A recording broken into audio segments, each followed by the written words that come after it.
আজ ভোট দিবস একটি রম্য গল্প। ভোটের দিন ও ভোটার হাসান মিয়া। ভোটের দিন সকালবেলা এলাকার সবচেয়ে অলস মানুষ হাসান মিয়া পাঞ্জাবি পরে সেন্ট মেখে কেন্দ্রে হাজির। লাইনে দাঁড়িয়ে সে ভাবছে ভোট দেওয়া মানেই হল দেশের ভাগ্য পরিবর্তন করা। কিন্তু কেন্দ্রে গিয়ে দেখল লাইন বিশাল লম্বা।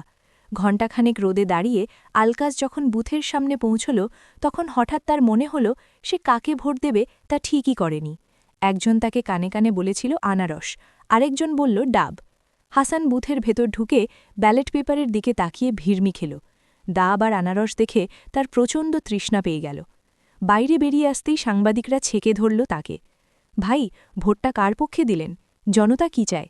হাসান গম্ভীর মুখে বলল, ভোট যাকে দিয়েছি সেটা অতি গোপনীয়, তবে দেশের অবস্থা খুব খারাপ। সাংবাদিক অবাক হয়ে জিজ্ঞেস করল, কেন ভাই?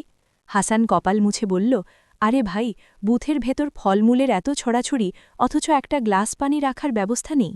আমি পানির পিপাসায় ডাব আর আনারসের মাঝখানে সিল না মেরে ভুলে নিজের আঙুলেই কালি মেখে সিল দিয়ে চলে এসেছি। পুরো কেন্দ্র তখন হাসিতে ফেটে পড়ল।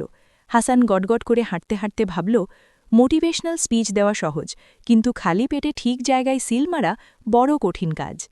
ভালো লাগলে একটা লাইক, শেয়ার, সাবস্ক্রাইব আশা করতেই পারি।